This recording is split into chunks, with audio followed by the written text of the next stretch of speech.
Hey everybody, and welcome to another amazing and exciting episode of Finding Peaks. Your host, Chris Burns, President, Founder, and CEO here in Colorado Springs. So grateful to be joined by Dr. Michael Pierce, chiropractor, also a neurologist, joining us from Dubai today virtually. Thank you for coming on, Dr. Pierce. Really appreciate it. Thank you. You got it, you got it. Dr. Michael Pierce has really championed something that's very near and dear to my heart, and that's walking with humans in a very intentional way, in and out of suffering and into healing in a lot of different ways. And so he was introduced to me by a colleague of mine, and just couldn't wait to get him on the show and talk a little bit about the biomedical model, some of the stuff that he's doing with clients and groups to inform healing. Before we get into that, I just wanted to allow you to chat with the viewers a little bit, give some insight into your background and why you started the journey to help people heal. Sure. Well, when I was a little kid, I had a number of health problems, and my family went to the standard doctors, in the 70s, and they sought out all these different methods and tried a bunch of drugs, and nothing worked. And then my grandfather stepped in, and my mother stepped in and said, "Hey, let's try some natural stuff. Let's try an elimination diet."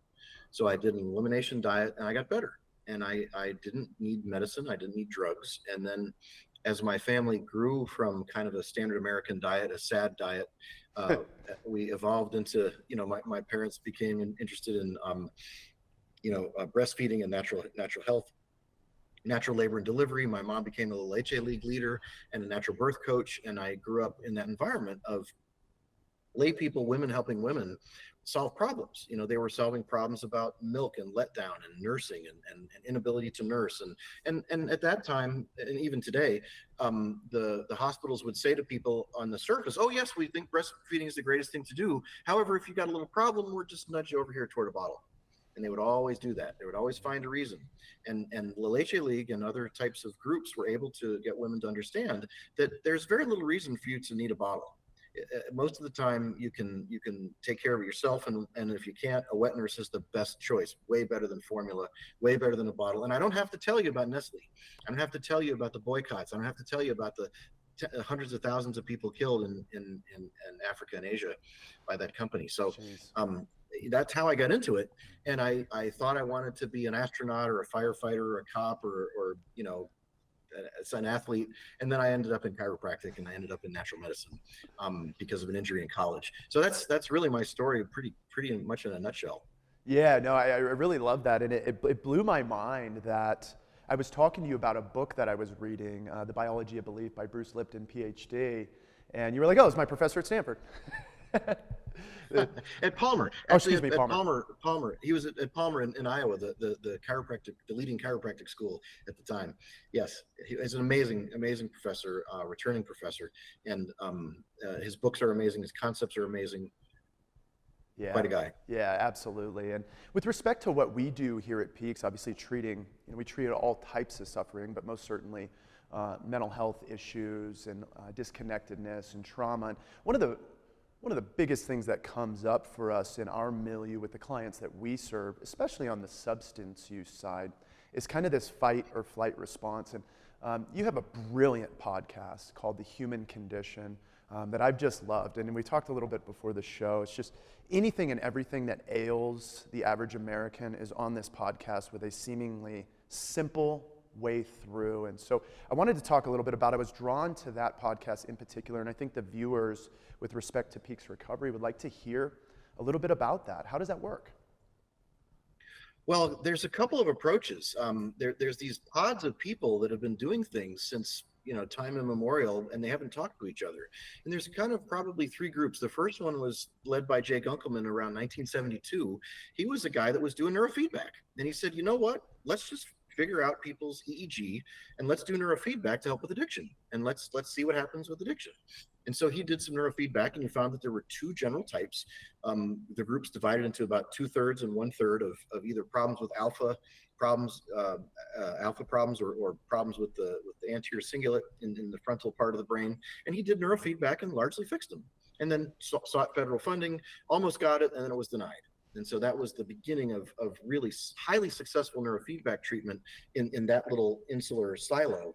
for addiction. The next one that comes along was a biochemistry one, and that was related to a guy named William Walsh. William Walsh is in Chicago to this day. He's a biochemistry professor, and he doesn't do mental health. He just does biochemistry and lab testing and diets and supplements. And he's been treating addiction and other types of mental illness for 50 years using lab tests. And so it's not to say that everyone who has an addiction is only a biochemistry patient, but it's to say that if you treat addiction with the 12 steps, for example, in counseling, and you ignore their biochemistry, you're probably going to have recidivism rates that are, the national average, and you're not going to get as well as you might. And then the third group would be a functional neurology group and diet group that looks at ketogenic diets and carnivore diets and neuro rehab, and that's the American Chiropractic Neurology Board, which I serve on, and that's a group that takes care of, natural neurology approaches, basically. Gosh, that's really, really cool to even conceptualize an opportunity since 1974. We've been doing this thing. I just heard, or for the first time in my recovery, about nearly 16 years, I just got hooked up to bio and neurofeedback, 8 weeks ago. And people had touched on it, but not with respect to, hey, there's this thing that could potentially introduce into your nervous system for the first time. For a guy like me, I've been all gas, no brake my whole life. And Sure. So I always tell, and Dr. Jen and some of these folks that are doing this bio, neuro, and HRV feedback, it's like, we're just going to introduce a braking system. And so now, and I said, so what is the RX, Dr. Jen? What do I do? Is it a pill? Is there something crazy that I need to inform myself with? She's like, no, low and slow diaphragmatic breathing, just 10 minutes in the morning and 10 minutes at night will do. Mm-hmm. I've been doing that for 6 weeks, and I have noticed diabolical changes with respect to my ability to calm the nervous system. That is a beautiful thing. Yeah, because with the fight or flight response, that's what we're noticing a lot with the folks that struggle with substances and high degrees of trauma, is this cortisol habituation. And so being able to really introduce something like that is phenomenal. Why do you think we don't hear more about this in the addiction, or more, I should say more connectedly, the mental health space? Why aren't people seeing this from the rooftops, Dr. Pierce? Well, I mean, I admire you guys as counselors. You are the frontline people, and you should be the frontline people to deal with this issue. You should be the ones that do the intake. You should be the ones that hold the people's hands and wipe the tears and dry the eyes and do that work, and you are. And we stand kind of behind the scenes.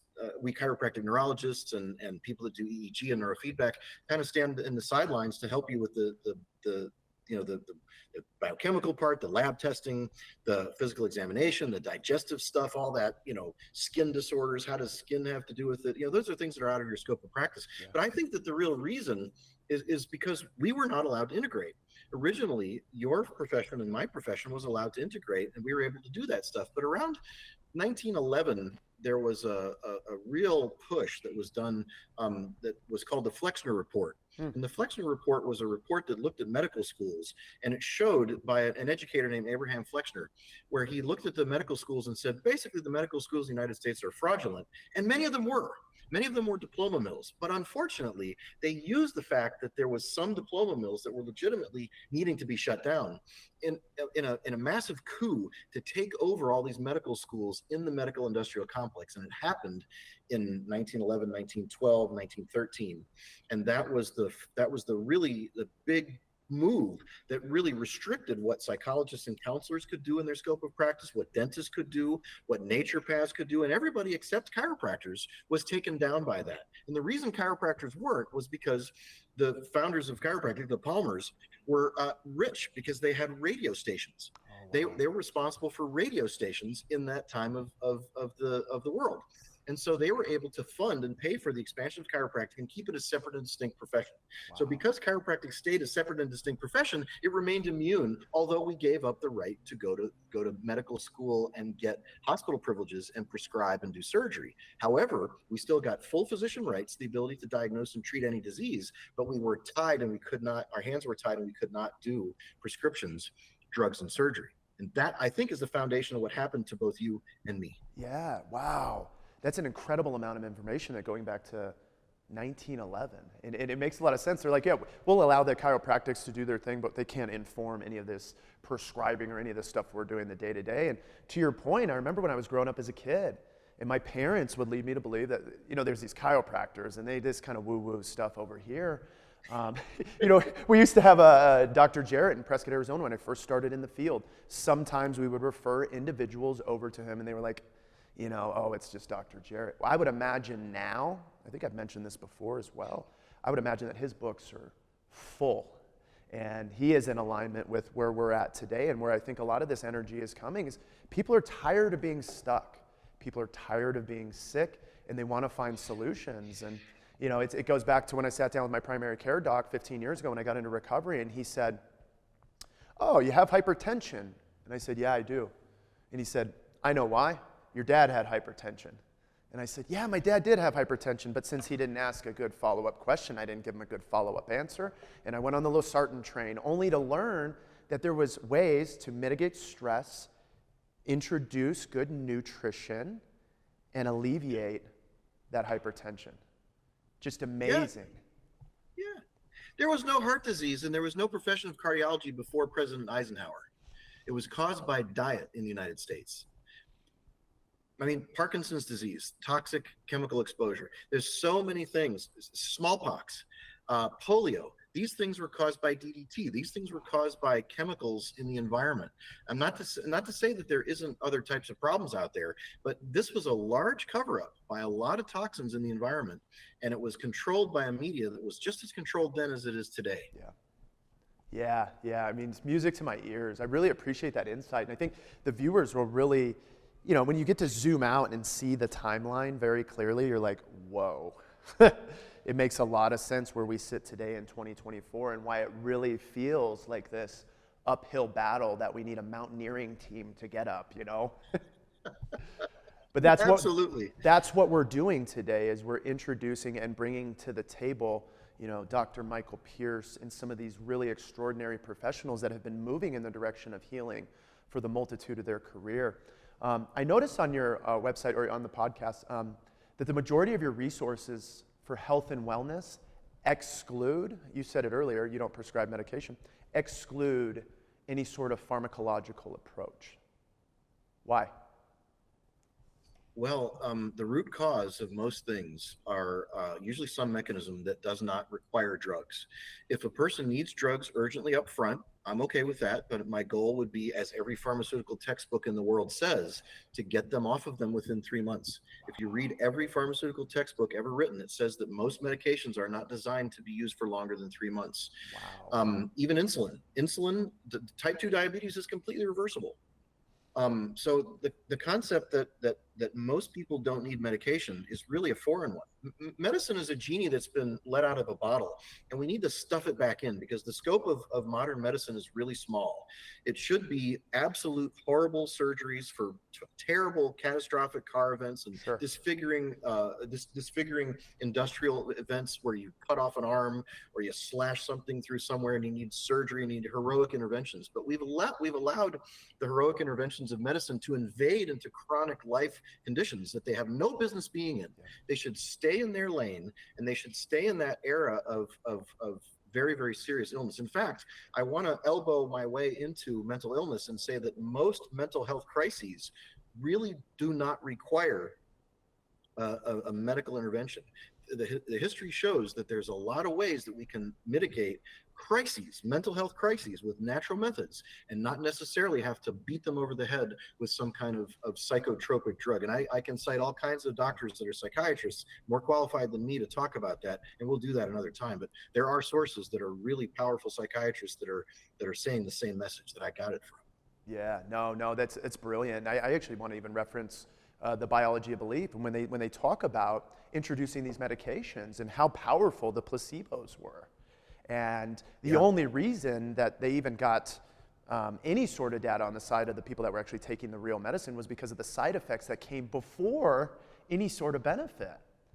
And so those numbers are so skewed. And frankly, the biology of belief really speaks to the people that believed that they were taking the drug had this change, this healing, if you will. And so I'm really, really in alignment with that. And it turns out, when I got into recovery 16 years ago, it was medication after medication. It was Strattera, it was losartan for my blood pressure, it was Seroquel for this. And today, I find myself laying in the grass before I go to work with sunshine in my face, good nutrition in my belly, and I could not feel better from a quality of life perspective. God, well, you know, the Clearview Sanitarium in California and Iowa did those things in the 1930s and 40s and 50s. The Spears Hospital in Colorado did it before it was closed in the 50s. So these methods existed, and they were part of an actual ecosystem of care that was expunged Wow. by the industry. So they existed. They were part of our heritage in the United States. Wow, that's absolutely incredible. And then you get to see, families on my side of things, Dr. Pierce, where I'm just thinking of a case that we have a couple months ago. And there's this individual who came in from the East Coast. She came in from some depression. We treated her. She went into the community, got swallowed up by the biomedical model. She comes back a year, 2 years later on 16 medications, 100 pounds overweight. And the family looks at me and just says, what happened here? And I see it over and over. I'm thinking of a young man who was in our program 6 months ago. I'm thinking of a mature adult last year who was a physician who came into our program who quite literally just got swamped by this biomedical model. And it really chews people up and spits them out the other side in a casket. I mean, and they're not measuring it. No. They're not measuring it. No, not at all. And then you have this pharmacological approach again that really, now we're taking medication to treat symptoms of other medications, and it's just really, really bad. And your point about all the pharmacological textbooks speaking to clearly 3 months of medication as a stepping stone potentially and then getting off, I got chills when you said that. Because I had never Most of the that. mental health medications that you deal with had 8 weeks of study. That's it. Wow. Most of the medications were studied for 8 weeks, no longer. Wow. That's incredible. Yeah, so excited to be moving into these opportunities. But again, when you are a provider and you're trying to do something like access to care and quality of care, it's this real difficult thing to do because the access side says, do the thing that doesn't work. And you have to do it or we're not going to pay you. And that's the vast majority of Americans are trying to pay for their healing, for their mental health through a benefit that really is more despondent to shareholders than it is individuals and members. You're right. You're so right. Yeah, it's a sad thing. And how do you see long-term, Dr. Pierce? Is it through having meaningful conversations that matter with the people that matter the most and really getting people at the table to inform healing and change one day at a time? How do we do this? How do we continue to penetrate this model in our very holistic and mindful way? Well, I'm a root cause guy. I'm a kind of an engineer at heart, and my training and my philosophy is to go for the root cause. And the root cause is really at its core is inflation. If we haven't addressed inflation, what happens with inflation is that people get squeezed by every side. They get squeezed by the cost of education, the cost of housing, the cost of food. All these things are avoidable and preventable, and they're usually the root cause of it is inflation. And that is a money printing process. So what we have to do is we have to give people hope and help them understand how they can take care of themselves and how they can do it as cheaply as possible. But most importantly, we have to make sure that they're not so squeezed that they're absolutely dependent on some benefit, as you so rightly said. They're stuck that they can't pay for it because they're squashed. Yep. And if that benefit doesn't pay for it, if that insurance doesn't give them a return on their payment, they're screwed because they don't have $400 to rub together if an emergency happens. So if we can provide cheaper care, and if we can provide care that involves a little more involvement of the family and switches from technology and medicine to home labor, then we can figure out ways that you can do this stuff at home. If we can convert the price of healthcare, of mental health care, from very expensive and very technical to very cheap and very labor-based, which is what you do, it's how you eat, it's your discipline, it's your habits. If we can convert that over, then it won't matter what happens with inflation. It won't matter what happens with the economy. People will be able to take care of themselves regardless of the economic environment and political environment that they live in. Yeah, that actually hits really close to home. I was sitting with my business partner the other day, and he said, yeah, I said, you got to go see so-and-so, over here. It was a cash pay situation. And he's like, I found someone with my insurance over here. And I said, I've done the research for you, buddy. It's over here, But to your point, introducing the viewers to this really cost-effective potential opportunity, much different than what they're walking through on the biomedical side. Bruce Lipton's book often speaks to, in a very broad way, the most important thing for individuals is environment, right? Yeah. And so how do we speak to that environment, and being connected within that environment? And I want to say there were studies showing that isolation and disconnectedness was one of the worst things for humans, point blank, end of story. And so if we can begin to reinform that environment, good quality relationships, sunlight, good healthy ecosystem, helps humans heal in a way, doesn't it? Yeah. Oh yeah. Well, if you think about the licensing regulations, once again, you've got a restrictive system coming in and saying you can't help others unless you have a license. Well, wait a minute. We're not talking about practicing medicine. We're talking about just people helping each other. So there's got to be, as you said, a community way of people helping each other. And I've seen patients, even before they're fully better, they get inspired enough that they want to go out and help somebody else. And they're not even better yet. And so if they could be empowered to go out and give the good message, the good word to other people about what they can do without having to have a license, and of course, without practicing diagnosis and treatment, but just in a coaching model, just helping people understand mechanisms and steps that they can do, that would change a lot of what's going on in Denver and Colorado Springs, for sure. Yeah, definitely. And it almost feels like, to your point, the biomedical model has created this need for instant gratification. Yeah. And when you tell me something, if I zoom out 16 years ago and I'm sitting in front of Dr. Michael Pierce and he's like, all right, Chris, we're just going to get you a good community around you and some sunlight on your face. I'm like, Dr. Pierce, I'm dying. This isn't going to work. But I think there's been too much emphasis on do this one thing and get this experience or this solution. And it's just not the way that healing works. It's a multifaceted approach that speaks to physical, mental, emotional, all of the things. And so the viewers have to be ecstatic to hear, especially for their loved ones who potentially are struggling, that can change from the outside in and the inside out and really provide a quality of life, not just for us, our family systems, but our loved ones that are struggling. This is just amazing information. Yeah, it's the patients often ask, well, even if they don't ask, I try to help them understand, how did you get into this bloody big mess? And that understanding of the etiology of the formation of their condition is how they'll get out of it. And until they understand how they got here, they won't understand how they're going to get out of it. Yeah, and really, really speaking life into that timeline. And what I love about your approach, and we'll kind of wrap a bow around it here, what I love about your approach is it says to humans that you have the key to your healing, right? It's not some wild thing off in the closet we got to go search for. You have the light inside, and somebody has told you or wrapped around it a blanket so that you can't see it. We want to expose that and allow you to be empowered in your healing journey, which is so much more refreshing than when I got into recovery 15, 16 years ago, and they were like, you have this disease, it's called addiction, you'll have it the rest of your life, it's an allergy. Let's speak to the book that was written in 1935 by the doctor's opinion that actually isn't even valid anymore. May you find this one day at a time. And I'm like, oh my gosh, I'm 22 years old. I can't do this, right? And so I love the light that you shine and that the life that you breathe into the clients that you serve in the community that says that not only can we do this, we can do it better, and you have greatness living inside you. I just think that's extraordinary. Thanks, Chris. You got it, Dr. Pierce. We'll leave the viewers with this. I know we talked about on the front end, kind of disrupting the industry through quality of care. I think your podcast, again, The Human Condition, really speaks to that in a very authentic, meaningful, and educational way.